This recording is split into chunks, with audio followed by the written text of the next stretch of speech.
115, 0 people were watching live, and they didn't have a clue what was about to hit them. It was supposed to be another quiet off-season night, just a casual Instagram live, a fan queue, maybe some light training camp talk. But within minutes, everything changed. A simple stream turned into something the NFL had never seen. No PR teams, no filters, no second takes. Just 2 quarterbacks, one cool, the other cornered, and the kind of confrontation that can end careers. There were no reporters to interrupt, no coaches to play referee. Just tension so thick, you felt it through your screen. And at the center of it all, Shedeur Sanders calm, composed, and dangerously prepared. What happened over the next 37 minutes wasn't a beef. It wasn't a misunderstanding. It was a live, scripted by no one, dismantling, and it didn't just shake the locker room. It shook the entire league. Because what Shedeur did on that stream wasn't just personal. It was strategic warfare, digital dominance. And the coldest takedown in quarterback history aired live in front of the entire football world. And here's how it all unfolded. It started like any other offseason stream. No promos, no countdown, just Shedeur Sanders tapping go live on Instagram at 11:47 p.m. Eastern. The lighting was chill, his tone even more relaxed. He was just talking ball off-season workouts, training camp routines, preseason goals. Nothing dramatic, nothing heated, just a QB staying connected with fans during the quiet weeks of summer.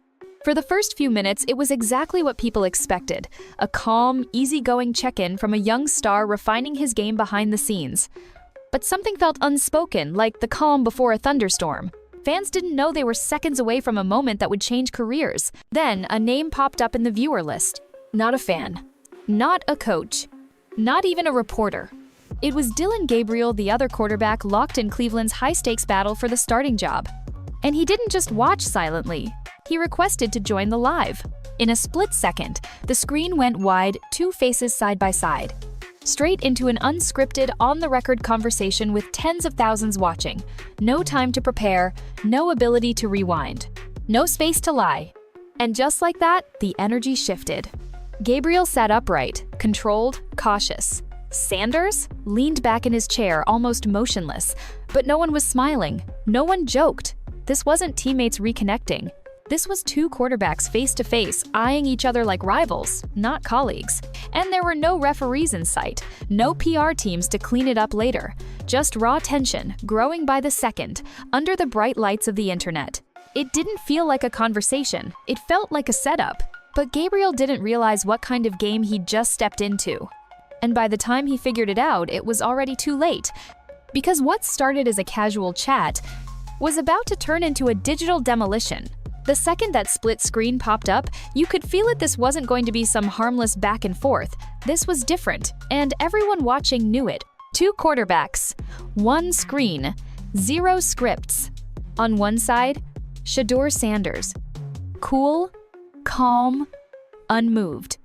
He leaned back, arms crossed, posture completely unbothered, like he already knew how this was going to go. On the other side, Dillon Gabriel, upright, calculated. You could practically see the mental checklist running behind his eyes. He was choosing every word carefully, every facial expression tightened like he was walking a PR tightrope.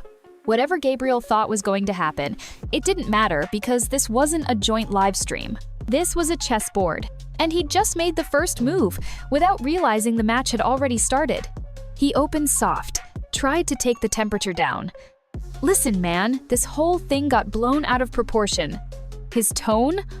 Almost apologetic, like a politician trying to do damage control after a leaked tape. We're just competitors. The media's reading too much into stuff. It was smooth, polished even. But Sanders didn't blink, didn't interrupt, didn't even smirk. He waited silent, absorbing every word like a defense watching film. And then he spoke. 1 sentence. Low volume. New emotion. But it detonated like a bomb. Brother, let's keep it authentic since we're already here. You want to talk about narratives or actual situations?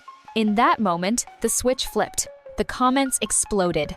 The emojis flooded in. The chat went wild. Because everyone watching realized this wasn't a recovery. This wasn't reconciliation. This was a takedown in progress. And Shedeur wasn't warming up. He was already mid-strike. Not with yelling, not with insults. With precision This wasn't some emotional rant. It wasn't about clout or clapping back for the comments. This felt more like court. Like Sanders had built a case, line by line, and Dillon Gabriel had just walked into his own cross-examination, live, unscripted, and completely unprepared. Gabriel hesitated. Just for a second.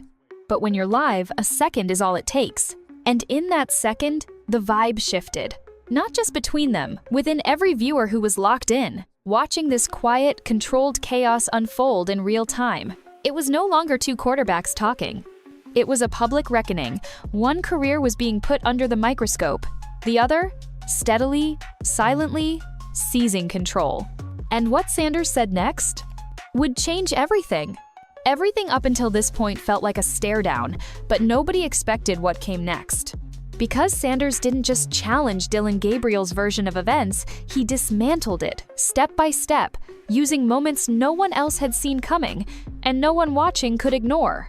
No hypotheticals, no vague shade, just hard, traceable facts dropped like daggers, one after another, in front of a live audience clocking every word. "Training camp, day 3, Shedeur said, calm as ever. You told the O-line I was getting special treatment. Thought nobody would mention that." Boom. Gabriel's face changed instantly. It was that blink, that half-second pause, like his brain was trying to decide whether to defend, deny, or just freeze. He didn't speak fast enough.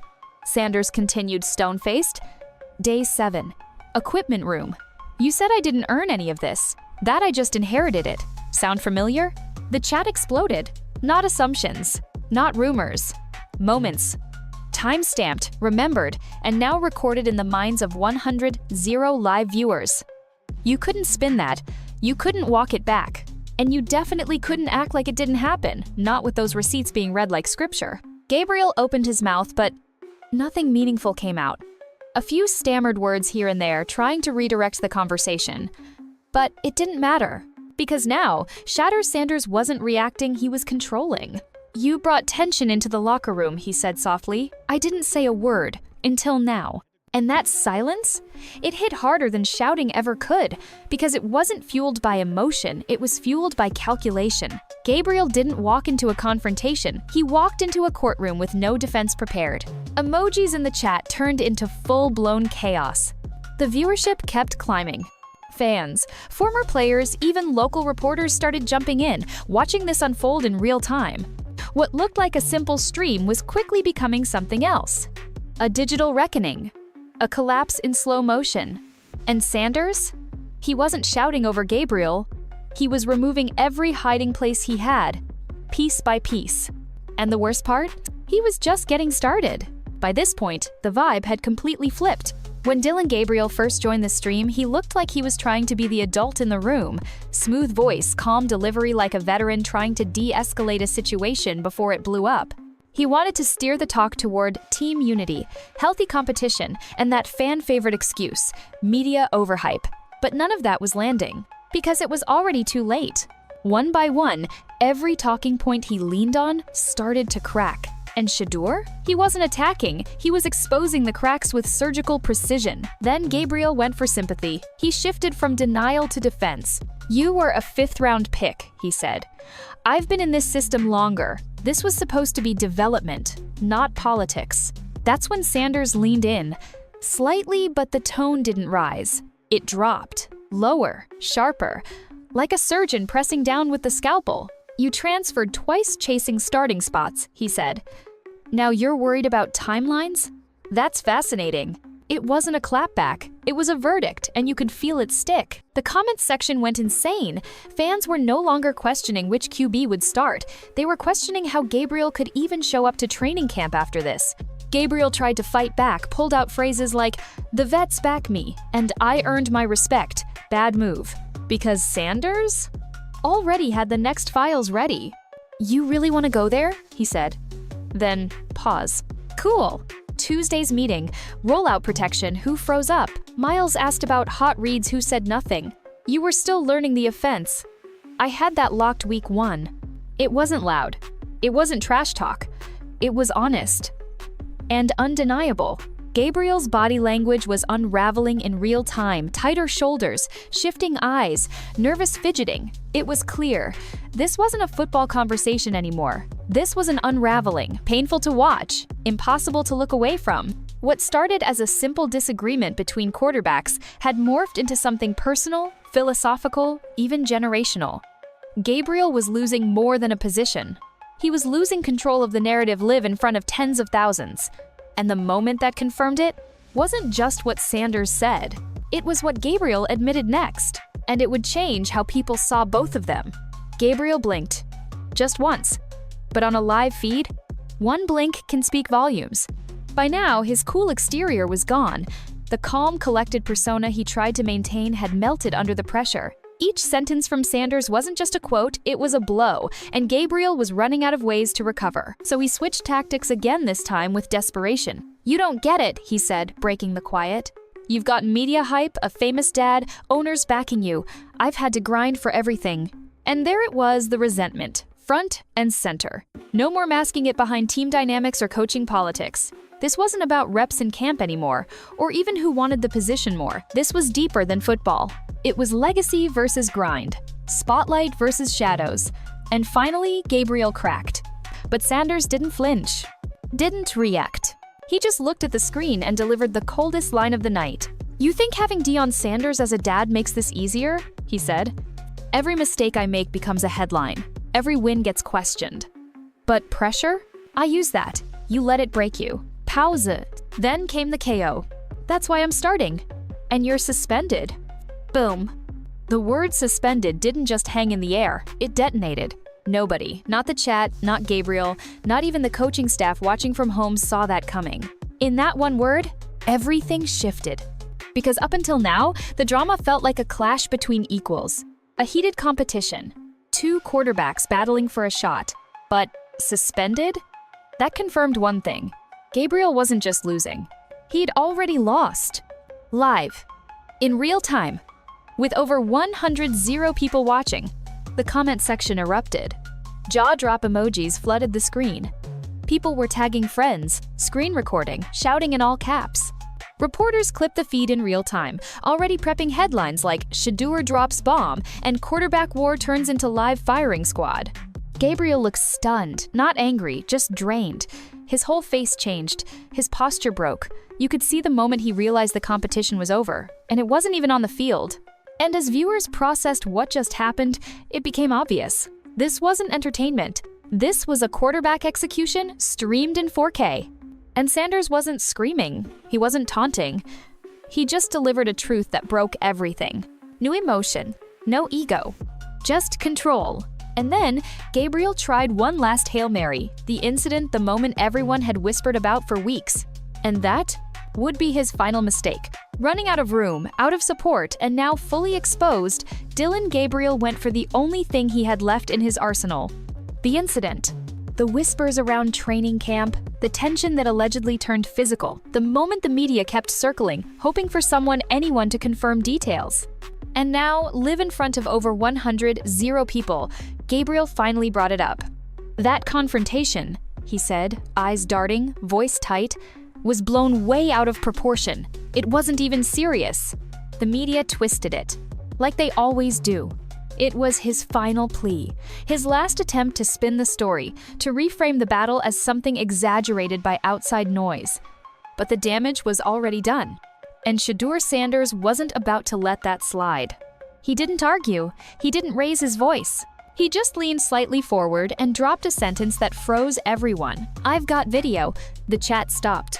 Not team footage, a teammate's phone. "You want to see what really happened?" That was it. No shouting, no finger pointing, just a quiet confidence that landed like a nuke. You could see it all over Gabriel's face, that twitch, that flicker of panic in his eyes. He knew exactly what Sanders was talking about. He knew the footage existed. And suddenly, the entire story he tried to tell about media spinning narratives, about innocent misunderstandings, about being the hard-working underdog crumbled right there, live on camera. And the wildest part? Sanders didn't even show the video. He didn't have to. "I'll save that," he said, "for when you try rewriting history again." Cold, final, irrefutable. He didn't need to threaten. He didn't need to embarrass him further. He just let the silence do the job. And that silence said it all. Gabriel wasn't just wrong, he'd been caught. Live. Defenseless. And now, fully undone. Everybody watching knows the truth now, Sanders said. You lost your cool. Because you're losing the competition. And with that, there was nothing left for Gabriel to stand on. No angle to shift, no story left to spin. Every last lifeline had been cut by someone who never raised his voice. It wasn't just a clapback, it was a career-ending moment. Delivered with complete composure. And now, this clash wasn't just about football anymore. It had become something much bigger. By now, what had started as a quarterback competition had turned into something else entirely. Because this stream, this face-off, wasn't just a viral moment. It was the clearest reflection yet of a generational collision exploding inside every locker room, meeting room, and front office across professional sports. On one side stood Dillon Gabriel, a product of the old system. The slow grind. The wait-your-turn mentality. Years spent navigating the politics of depth charts, building quiet respect through experience, and staying silent in public to avoid controversy. On the other side, Shedeur Sanders, the blueprint of the new era. Media native, social savvy, digital first. Someone who didn't wait for gatekeepers to give him a voice, he took the mic and built his own spotlight. He didn't just understand perception, he controlled it, in real time, with surgical intent.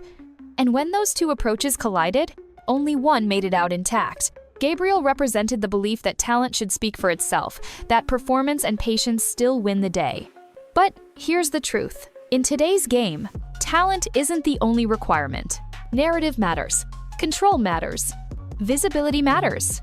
And that night, on a casual Instagram Live, Sanders showed the entire world that the modern athlete isn't just judged by what they do on the field, they're judged by how they handle the moment when everything gets real off the field. Live, unfiltered, unpackaged. This wasn't just about reps or depth charts. This was about something deeper. Old school stability versus new school transparency. Entitlement versus earned legacy, depending on who you ask. Respect given versus respect demonstrated online. And the most staggering part? The chat the people watching were split. Some admired Gabriel's story. The underdog, the hard worker, the overlooked veteran trying to fight for his shot the traditional way. But others? They saw something else, a system that failed to adapt, a mindset that expected silence instead of strength, and a player who tried to downplay tension while the new generation brought receipts, film, and presence. This ain't just about football, one comment read, flying past among emojis and flames. This is about how the whole league really works now. And they weren't wrong. Because when Shedeur sat back and controlled the narrative without a single outburst or breakdown, he didn't just win the moment. He made a statement every young athlete understands. The game doesn't start when the whistle blows anymore. It starts the second you go live. The stream ended almost as quietly as it began. No grand finale, no post-game speech, just a single sentence from Sanders. I didn't ask for this drama, but when challenged, I don't duck. That's what real quarterbacks do. And just like that, it was over. But what happened in those 37 minutes didn't stay in the stream. It spread fast. Every platform lit up. Clips hit TikTok, Twitter, Instagram, Reddit, YouTube before the NFL's media teams could even catch their breath. Analysts broke it down like game film. Tone of voice, body language, eye contact. Communication experts chimed in. Sports psychologists weighed in on composure, confrontation, and control. By morning, it wasn't just a trending video. It was a case study. Leadership gurus called it a clinic in conflict control. YouTubers called it a live execution. Reporters called it the moment the preseason battle ended. And Gabriel? His follow-up attempt, a statement citing technical issues and misunderstood intentions, fooled no one. The internet had already decided. Every facial twitch, every deflection, every emotional stumble was screen-recorded and replayed. The receipts were permanent. He didn't just lose a roster spot. He lost the room. Meanwhile, Shedeur Sanders didn't need to gloat. He didn't even acknowledge the moment again, at least not directly. All he posted was 3 simple words. Film study tomorrow. That caption was louder than any press interview. It said, I'm not here for clout. I'm here to lead. And everyone from teammates to league executives saw it. The impact was immediate. Locker rooms started reviewing their social media dynamics. Front offices reevaluated what leadership meant in a digital-first era. Sports media personalities began calling Sanders a new-gen captain. Because here's the truth. Shedeur didn't win because he was louder, or more emotional, or more popular. He won because he was strategic, composed, and absolutely prepared. In an era where every moment can go viral in an instant, he didn't just protect his brand, he weaponized the moment. Calmly, ruthlessly, professionally. Gabriel tried to play by the old rules. Internal competition. Keep things private. Hope the film speaks for you. But Shedeur? He showed that in today's NFL, if you're not owning your narrative, someone else will. That night didn't play out on a field. No pads, no touchdowns, no coaches calling plays. Just two quarterbacks. One calmly in control, one trying to survive the moment. And when the smoke cleared, 115, 0 people hadn't just witnessed drama. They'd watched a chair get pulled from under a career live, unfiltered, permanent. No trade needed. No injury. Just a stream. And nothing in the NFL looked the same after.